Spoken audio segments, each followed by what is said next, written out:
So welcome everybody. I would like to start by introducing our panelists here today with this keynote talk. First, I'm introducing Gabe Youtsey. Gabriel is currently the Chief Innovator Officer at the University of California Agricultural and Natural Resources, or the UC and also the co-founder of the Vine AgriFood Innovation. He supports commercialization and scaling up of novel food, agricultural, and climate technologies. He's also the board member of Linux AgStack Foundation and AI Institute for Next Generation Food Systems.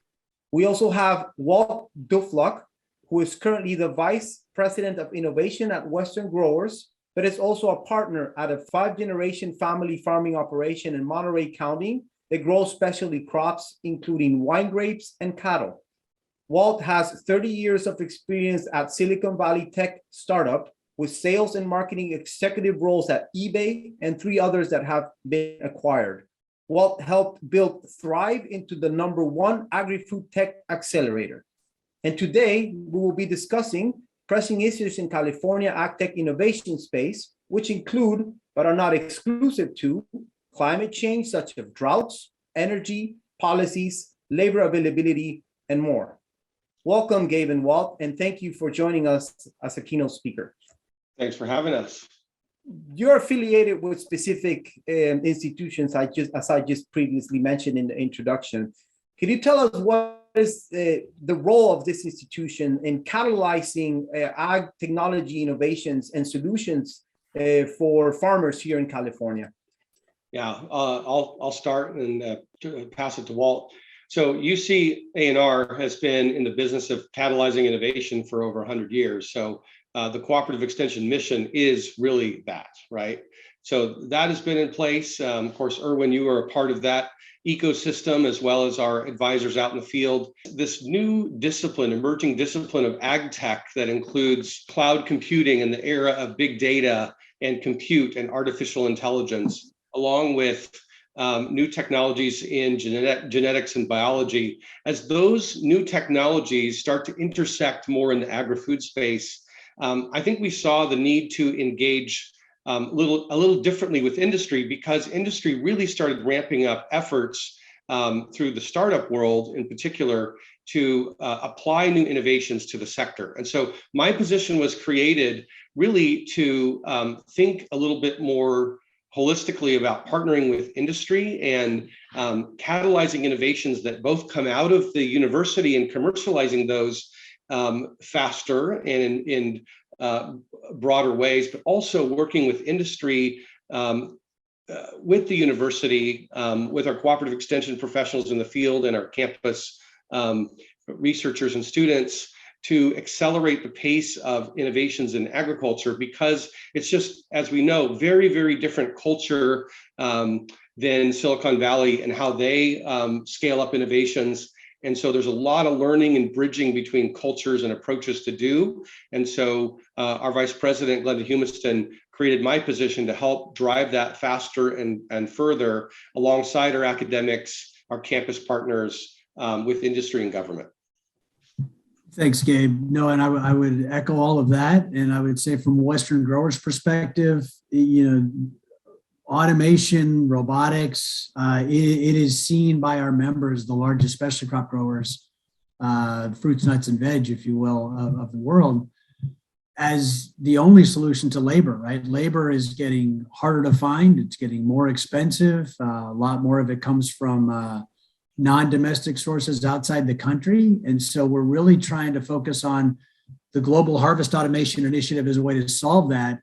And really the big bet there, and it's a different bet than we've made, is we're not going to bet on individual startups like a lot of the accelerators that are out there. We're going to bet on building platforms to enable the technology companies to build faster. So the technical term I use, Erwin, is AgTech LEGO blocks. And so we're building these Lego blocks so that startups can build faster and cheaper, because we realize that if we're going to have to build, all of these startups and all of these hardware devices and all these fancy systems, anything we can do to help them build faster is going to speed up the whole effort. So that's one of the big bets with harvest automation. And just a quick second on the corresponding initiative, we realized after talking to all of our growers that one of the hardest things for them to find is skilled workers that are available to help manage and work with all the robots effectively. So we've got an education initiative aimed at putting 3,000 students through the community college system in California and related systems to be robot ready, so that when these robot startups are able to scale, we'll have workers ready for them. Yeah, that's great. And most importantly, too, we understand that solutions for the AgTech development require a multidisciplinary expertise. And I believe that that's where A&R and Western growers seamlessly work together in finding those solutions. Another example, for example, is genetics and the way we grow crops. How are we working together as the A&R and Western growers to basically work on those multidisciplinary solutions to move this forward based on what you've learned? Anybody who's worked in ag robotics for 5 minutes will realize that in addition to creating the machine, you have to think oftentimes very differently about how you grow the crop.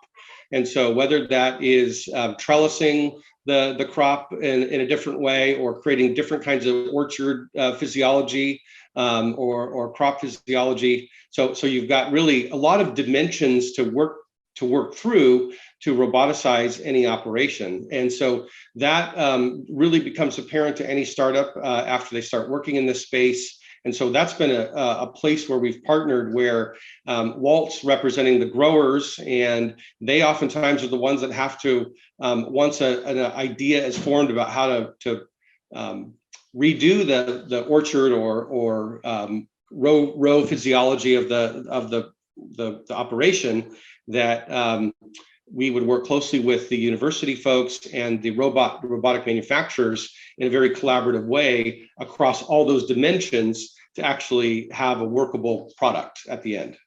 Walt, you want to add something to that?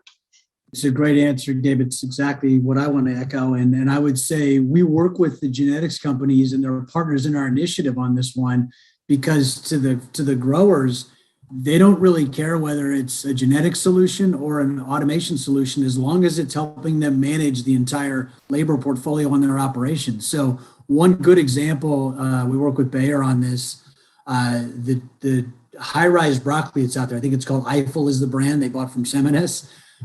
Seeing this in operation a couple months ago was fantastic. You actually had 10-inch stalks of broccoli with a nice tight head on top. Visually very easy to see for either a manual harvester or a robot harvester. And so, we've been working with Bayer, and they've got a lot of stuff in their R&D channel. And nothing, I'm not breaking any secrets around here, any IP breakage, but imagine if we can do high-rise broccoli and things like lettuce and cauliflower and other plants, being able to present that product visually, above the dirt is a huge step forward. And so, we're big fans of that product. We hope that they can develop more. We know they are developing more and get them into the market. And then the second stage of that is then to get some of the early research that they've been doing backed up into the university channel to get the next generation of interesting products out there. So Gabe's exactly right. Trellising, and how do we do that, and getting that educated out there to all the folks that need it. And then genetics, doing more of it and creating processes that enable it to circle back to the campus is a great way to tie this together. I think one more tie I'll mention that it just came to me is that, of course, accelerating the breeding process. We all know breeding takes a very, very long time for varietals, and so the new UC Davis-led Artificial Intelligence in Next Generation Food Systems Institute has a component built in there that a team from Plant Sciences is leading, to use AI data and genetics data, a variety of data, to actually work on accelerating that process. I mean, the breeding companies are working on this too, but we're working on how do we accelerate that, that path to market for these varietals that have specific properties to support automation, among other properties that we're looking to accelerate. And Erwin, just to jump in with one last point, sorry, I forgot to mention this on my initial pass. The economics are what's so interesting about the genetic improvements. So if you look at the high-rise broccoli, I was out there at a field trial with this product, and not even a field, just a harvest operation. And the harvest crew is able to pick 60% more product at the same rate.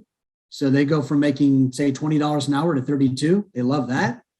The grower gets increased efficiency. 400 boxes an hour goes to about 650, right? And the seed company gets premium pricing for their product. So it really does create the triple win scenario we like, where everybody gets a win. The manual harvest crew wins, the startup doing the seed wins, and the grower gets a win. And that we think is capable of repeating for any other product they can make, like high-rise broccoli. When you answered this question, you started by mentioning the growers. We forget that the growers have many challenges, more than just labor, more than just the economics. Growers, we understand that it's an aging population. There's very little attraction, for example, now for a newer generation to get involved in ag. And I believe that this new environment where we're offering AI and solutions that are more appealing, do you believe that this is going to enable the ag industry to attract other generation, younger people, like you mentioned, and experts that can help the current growers develop even further than what we have right now? It's a great question, Erwin. We took the grant from that Next Gen Ag Worker program for $750,000, working with Karen Ross and the CDFA, and we put it into a Reedley College event, an Imperial Valley College event, a Hartnell event, and in 2 weeks, a Woodland event.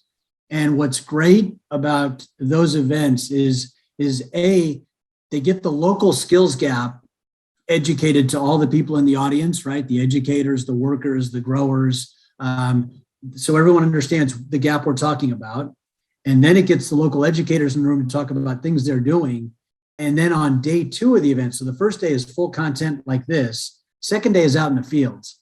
And there is nothing that gets the blue coats, the FFA kids in these high schools, more excited. I mean, they like the VIP dinner and having dinner with Karen Ross and Gabe and I and some other folks the night before, but they really like the tractors and the drones doing their thing out in fields the next day. And so I would argue, if there's one thing we can do to get these next generation of ag workers excited, it's doing more of these days. And luckily, we've got that in the plan for next year. We're going to try and 2 to 3x the number of events we did. 4 is great this year. We want to do 10 or more next year. Because I'm telling you, when you see the FFA kids in their jackets, watching the technologies, talking to the founders, we need more of that. It'll be ag tech, not ag, that gets them all excited. Even Karen Ross says ag tech is sexy. So we're taking her word for it. And this is why we have such a great partnership with Western Growers, is because they can get growers to an event like nobody's business that I've ever seen. So the problem with most ag tech events that you see in California is there's no farmers there, except for the Western Growers events. And because they also have this deep commitment to getting students, young talent engaged in ag tech, that's, of course, what we're passionate about at the university as well. And so, and we have, in addition to attracting into our normal university programs or community college programs, the things like the Western Growers events that bring a new dimension and create new opportunities for students to engage in different ways. One other example of how we're doing that also through this AI Institute for Next Generation Food Systems, we have a career exploration fellowship where we paired undergraduate students, and not just from the UC or research universities, but also from community colleges. And we paired them up and are pairing them up with both research labs and companies. And they may come from very different backgrounds than plant science or any agricultural sciences background, but they're coming to work on these problems over a summer, sometimes from computer science, sometimes from health science. And we believe, and we're seeing evidence that this is starting to transform people's career trajectories, because they're doing things that they would have never imagined are now possible to do as careers in the food and ag sector. And we just need to keep building on and doing more of that. Yeah, that's great, especially for the future generation or the future of farming, which is definitely going to evolve. So we think we always talk. I want to go back to growers again. If you have to categorize what is currently short term, the most important thing the most important aspect for a grower, how would you, each of you, categorize that? And we could, I could start by saying, when I go out there and I talk with growers, seems as if, for example, labor is a big concern, the cost of labor or the availability of labor. But I'm open to what is your experience regarding this? I entirely agree. Labor is number one. I mean, water and food safety are certainly in the discussion, but labor is really DEFCON 5 these days. It is a tough situation for a lot of reasons. And I would say the number one priority for the growers we work with, so again, especially crop growers, is how can we get more of these innovative solutions out there and commercialized and scaling faster? Some of them need capital, some of them need field trials, some of them need case studies where they can spread the word. And really all of those are stuff that we have in place as fast as we can. The one thing I'll mention is it's not just harvest, it's weeding and thinning as well. It's kind of all the automation stuff together. So you think about the big four: planting, weeding, thinning, and harvest. That's where all the lifting is at with the labor efforts. And really harvest is the big rock, because it's often a tight window that has to just be met, and you can't really do it at varying times as much as you can other functions. So I think they're looking for solutions across anything where they can optimize the labor portfolio they have, because there's a shortage of domestic workforce. And just to put some numbers on it, we've gone from 48,000 H2A workers internationally about 17 years ago to over 300,000 last year. And that's a big lift. And that means that labor is getting harder to find. It's getting more expensive. The growers provide housing, they provide transport, they provide a lot of extra costs for all those workers, and even the H2A workers are getting harder to find. So they'll take anything that can automate part of the grow process and make it more effective, just to try and close the gap with the labor they don't have already. And one good example of that is the burrow. The burrow is this little flatbed tractor that runs around the rows in a table grape operation, for example. It doesn't harvest anything, but it takes the harvested table grapes back to the truck, and that creates a 15 to 30% efficiency lift when used with the crew. And we think that's what a lot of these solutions are going to do to solve these problems. It's going to help the labor become more efficient rather than trying to replace it. There's no need to replace it. We just want to make it work better, work faster, and automation can help. The only other, Walt said it eloquently on labor. The only thing I add, water, I think, especially in these drought times, depending on the region you're in, becomes very, very high on the list. Reducing chemicals and nitrogen in particular becomes very, very high in certain areas. I think another thing I've also heard from growers, sometimes it's number two behind labor, is complying with regulations. The amount of regulations and the amount of labor it requires to comply with those is often a major burden for growers, and often is cited as a challenge, because many of the regulatory agencies have fairly duplicative processes that they have to sort of repeat over and over and over because it's not an integrated process. So I hear that often as a major concern by growers as well. One regulation that is personally attracting to me is, and we're using a different example in Europe, for example, in France, just recently, they've banned single-use plastics in the ag industry. And I know that has brought a lot of challenges in France and in producers and food producers and so on. You think that growers are thinking proactively in this field in the terms of modifying how they package, and are we working together to find the best solution? As an engineer, one concern in packaging, for example, is our packaging is going to be amicable to how we handle crops right now. Can we use the same package similarly to cool the product like we're cooling the product right now? Or do we need to work in parallel with other techniques too? What are your thoughts regarding that in terms of policies too, Gabe, like you've mentioned right now? I think we will probably see more regulations come along the pike if history tells us anything regarding that. My perspective is the growers are keenly interested in alternatives, as long as they have growers and then packer shippers who would actually package the product are very open to and exploring other technologies that, as long as they have the performance capabilities that they need, because I have talked with a number of different food product companies that are trying alternative plastics out of different materials, but they have a pretty adverse effect on shelf life and other characteristics. So, that's a problem until those kinks get worked out, and if you can't have something that performs like a clear plastic, as an example, or performs like a clear plastic clamshell, say for lettuce, then it's going to be a difficult sell until you get the performance capabilities up. Very open though. Same thing with single-use plastics. There are several different companies. Forget the name of. There's one that doesn't come to name right. Renegade Plastics. It's creating bio-based plastics, and some of the founders of that came from deep ag and dairy backgrounds. And so I think there's a lot of interest in those kinds of technologies, as long as they have the performance and cost capabilities. Walt? Yeah, no, completely agree with that, Gabe. And I'm with you. I think more regulation is expected, not less. And I think you put it well, and I'll echo that.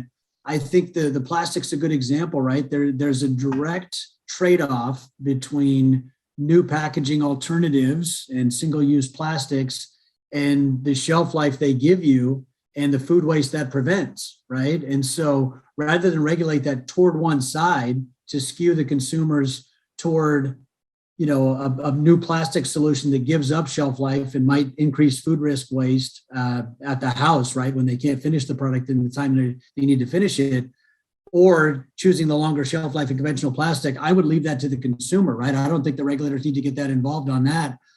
The great thing about it is this finds its way out in the marketplace, because you see that we have products like organic and conventional placed differently around each other, and consumers can make the choice. I think on the plastic side, those consumers that want to choose to make the choice to go to the alternative packaging will push for that and probably end up paying a little premium for the alternative packaging.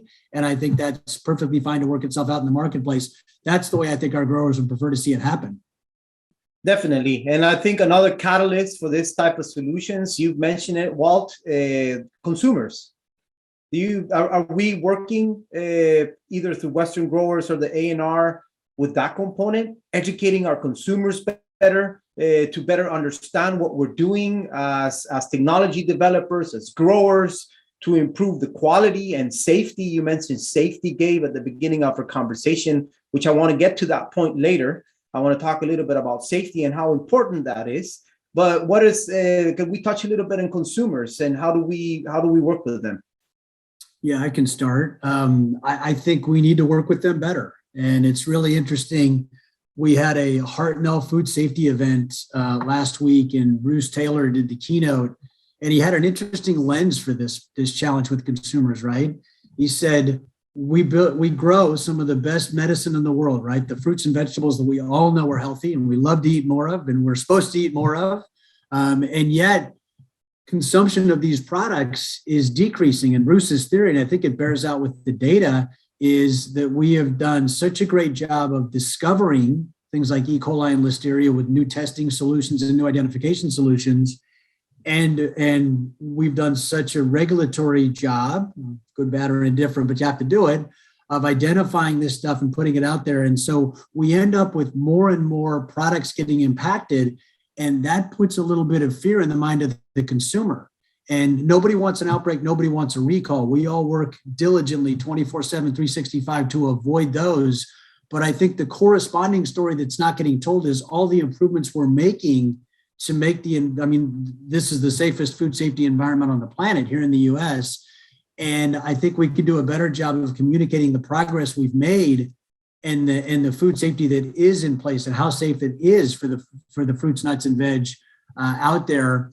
Because when we don't do that, we end up with a bunch of secondary impacts. I mean, as Bruce will tell you and did in that keynote, $80,000 per incident to the company that's impacted, but a societal cost of probably 170 to 200,000, I believe, were the numbers from, I think, a Davis study.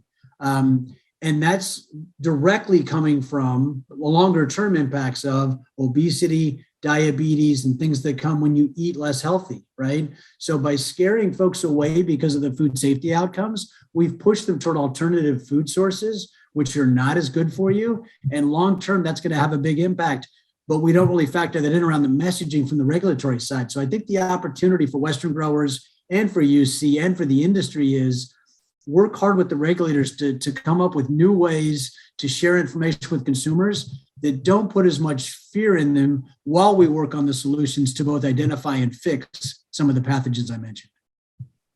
Yeah, and I would agree. We got more work to do on educating consumers. Just on the quality, California's production capacity has quality second to none in the United States and the world. And telling that story is really important to the growers.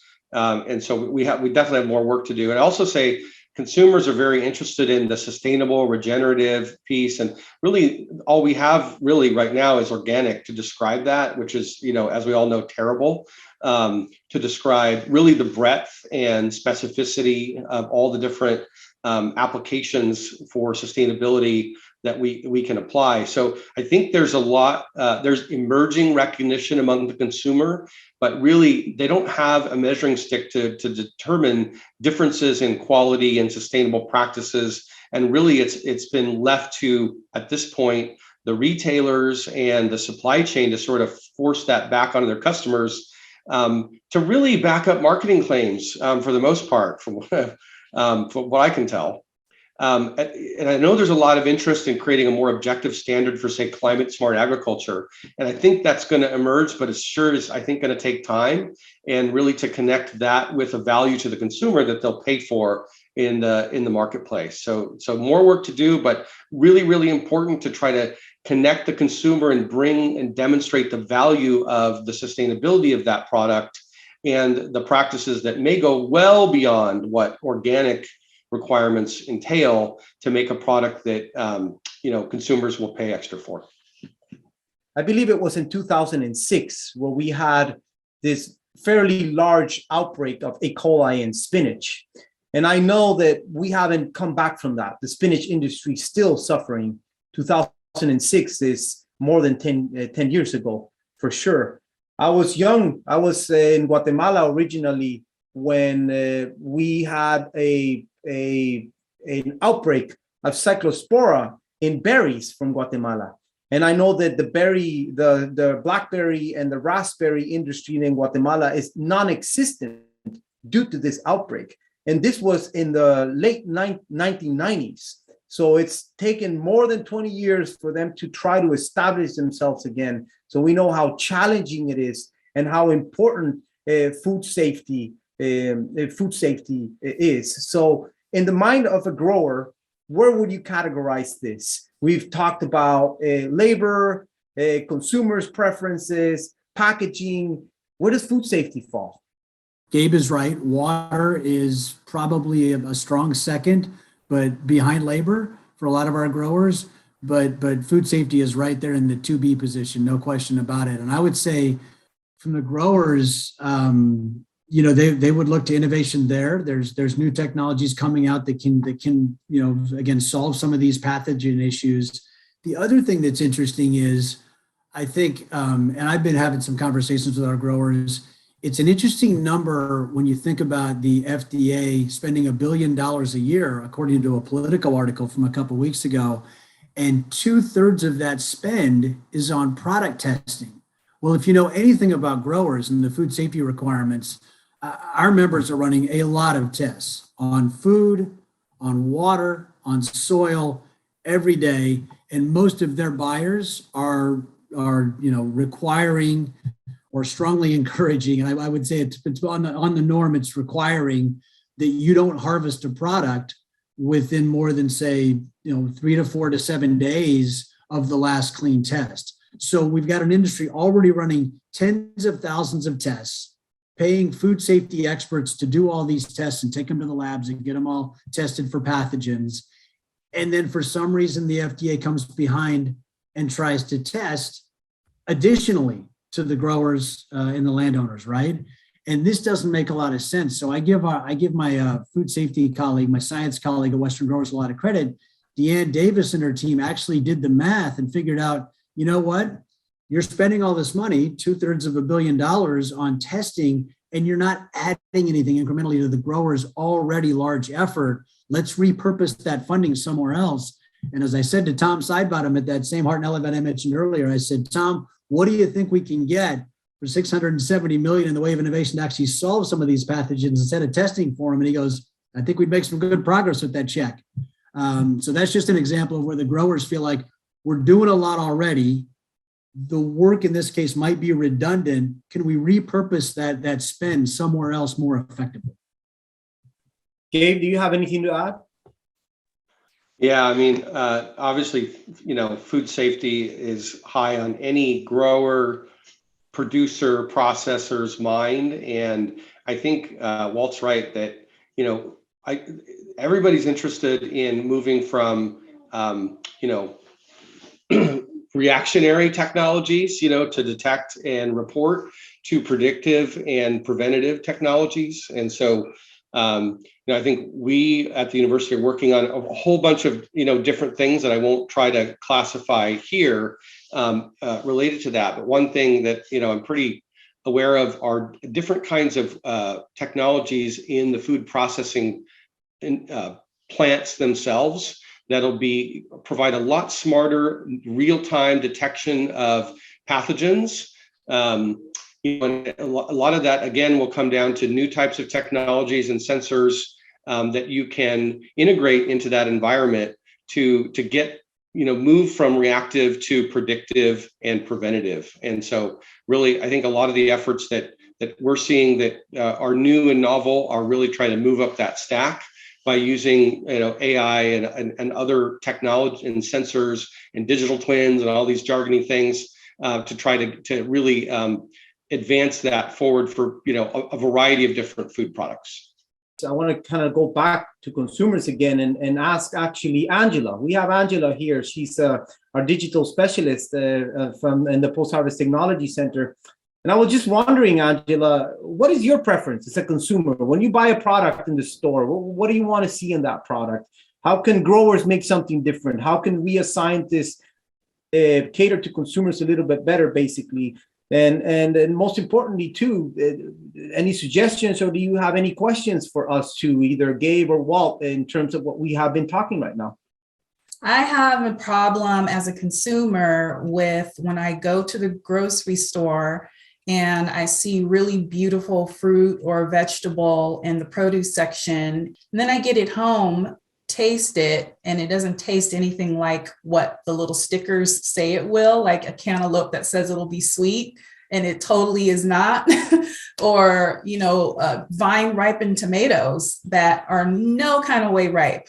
They're tough, they're not juicy, they don't taste the way a tomato is supposed to taste. Same with strawberries that are supposed to be sweet and they taste like lemons. So I don't know. I don't know what you guys can do to improve taste quality. Is there a way to use sensors to sense if this fruit is actually ready to be eaten by a consumer? But I would really love to cut down on the amount of produce that I'm bringing home. As someone whose family calls me the rabbit in the family, I eat a lot of fruits and vegetables, but I want high quality all the time. And that has actually turned me off of grocery store produce at times and made me go over to the farmers markets where I feel like sometimes I am getting better quality from those farmers that are selling directly to me. And I can ask them questions about it, and be a little more interactive with the person who most likely grew it or had something to do with growing it. What a great answer. A couple of thoughts that come to mind is, first of all, the seed companies that breed the varieties that go into this think and care deeply about these things and work as hard as they can trying to address those issues because they're balancing taste, color, size, ripening time, sweetness level, rind color, like all these things they're trying to breed for. That is very complex, actually.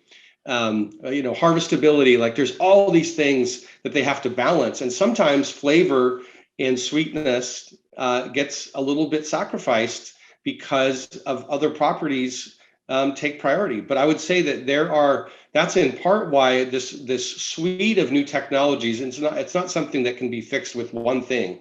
But over time, a few things come to mind. A is this accelerated breeding where you can find varieties that have those desired characteristics faster and get them to the market is one. Second thing, a lot of times, obviously they have to pick things depending on this.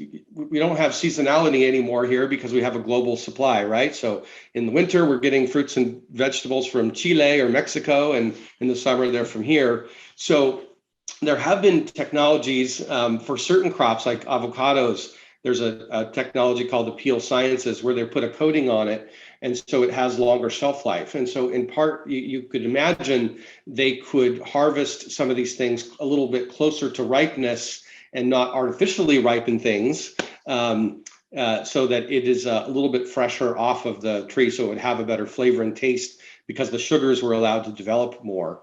And then, just better technologies. I think another thing too is this movement towards indoor farming and trying to get these farms to grow specific things near you. And that's not going to take over at large scale tomorrow, but it's providing a unique value proposition to provide really fresh local produce that hopefully would taste better and be produced nearby instead of having to come from somewhere else around the country or world.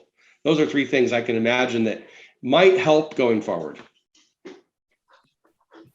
Yeah, Angela, it's a great comment and a great question from the consumer viewpoint. And it's interesting. So even though I'm the Western Growers VP of Innovation, I will give you a consumer answer, but I will also tell you it's not yet in market. So I get to see a lot of pitch decks and a lot of startup founders with my work with multiple accelerators. And the most interesting thing I've seen in your comment space from the last couple of years, and I think it was 2 years ago now, was a mobile app that if you took a photo of the product, they could do some fancy AI in the background that would come up with a set of characteristics that you might not be able to see visually from that product, right? From what it can measure just in that picture. Now, I don't know that they would get down to exactly what you were looking for, which is this strawberry going to be a little more bitter than I like, or is this cantaloupe going to be a little more dry than I like? But it was working on it from a consumer point of view to be in the store. And I thought that was the most interesting thing, because whatever the grower is doing, if the consumer has a tool in their, in their pocket or in their purse that they can take to the store with them, that might be where this goes.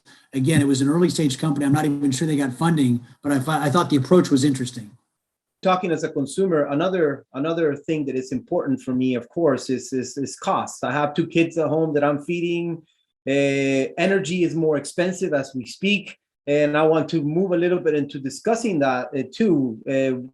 How important is energy for this ag innovation and growers and so on? How can we reduce the energy footprint? I have a vehicle that every time that I fill it up, it's $100, easy. So, and I even jokingly tell my brother-in-law, and I send a picture every time that this happens, and I tell him, hey, it's another C note. That's how we call it, another C note in our car. So what are we doing in that field? I know that energy usage is high, especially in dry products. It can take up to like 30 to 50% of the amount of energy that is being utilized. And here in California, we are very energy conscious. So how important is that for growers, and what are we doing both in Western growers and in the A&R to make the systems that are much more energy efficient, and how important is this? It's a great point. Energy costs are only going one direction. That's both fuel costs and the cost of energy itself. And I would say, from an innovation perspective, there's really 2 things that are moving this forward. Number one is you see a lot of renewable energy, to your footprint question. I talked to 3 vendors that do renewable energy projects for growers, and they came up to me and found me, luckily, at the event in our booth. And they said between the 3 of them, they've put, I'll get the numbers wrong, I think it was 300 megawatts of renewable energy onto farming operations. And just these 3 expected to double that to over 600 megawatts. And again, they were primarily in San Joaquin Valley and Salinas Valley with a little bit up north. So they weren't even statewide, and there were only 3 of them. And they said there's a lot of them out there. So I think on a 40,000 foot basis, I think ag is doing a great job of using those vibrant rural economies created by specialty crop agriculture to invest in renewable energy. And in one case, in the case of Scheid Winery down in Greenfield, they've got a 1.5 megawatt windmill that's actually putting power back into the grid. So in a couple of cases, they've bought more than they need to both cover the overage if they grow their operation and to give some back to the grid if they don't. So I think renewable energy has been a big plus forward. And you do see an awful lot of work on the efficiency front with things like pumps and wells and things where sometimes if you don't turn things off on time, can you automate that, put sensors in place, and either get people out there to put that back to right faster, or use automated solutions to move the water around more efficiently. So I think energy efficiency solutions are out there, and I think the renewable energy is out there. The last thing I'll plug is, no pun intended, there are electric tractors coming from companies like Monarch, and I think that'll be an interesting footprint equation as firms like Monarch start to get out into the marketplace. They're price competitive now. I mean, it's always been about $1,000 per horsepower. Their 50 horse tractor is about $50,000. So they're price competitive. And will they get some more traction in the marketplace? We'll see. All of these solutions, I think, tie to one overarching solution, which is we live now in a IT world, in a world where we're connected to the internet pretty much all the time, regardless of where we go.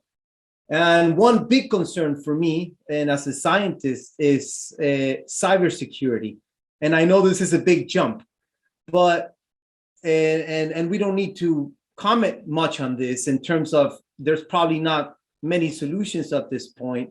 But I do see cybersecurity as a risk to global food supply, because malicious hackers can basically come into contact now with anything that we're producing, with a robotic harvester, for example, with a robotic weeder and so on. And are we doing anything in that field, or do we need to work harder to keep our global food supply chain safe from hackers? What is the AI Institute hopefully working towards that? Gabe, any opinions regarding that, or do we need to look into that? Yeah, that's not an area that I think has a wide enough attention and action. I think the commercial salute companies out there, especially that are very well established and offering big, robust solutions, probably have a lot more thinking and experts around this. I know that security professionals are at a premium for any industry. So the ag and food industry is competing with every other industry for the same pool of people. So it is an issue, of course. It is a risk. I think it's a different risk depending for different types of technologies. I mean, I think it's a little less of a risk for a small weeding application than from some large food processing operation. And undoubtedly, these locations are targets, because we're really all targets nowadays. So I absolutely think it's going to gain importance as these systems get more digital and connected, and the data becomes more critical to their operation. And so I think it will catch up, but it probably is a little bit of a catch-up game, is my guess. Every industrial segment is in a position where they can get hit by this. I think talking to our growers, we're no different. They see a lot of attacks trying to come in and shut their operations down. Gabe's point needs to be echoed. The more that we digitize the supply chain and traceability and food and all of this across the entire growing operation, behind the farm gate, through the production center, through logistics, and through to the retailer, the more we just expose the risk. So what it's forcing growers to do is you're having to invest another significant set of dollars on the IT side to have redundant systems. Imagine if you're a large food processor and your headquarters takes a cyber hit and you're down for 3 days. Well, guess what? Produce doesn't wait 3 days for you to fix that, right? And so you've got to invest in an alternate system that doesn't rely on IT, that can do it the old-fashioned way with probably papers and pads and good old-fashioned phones.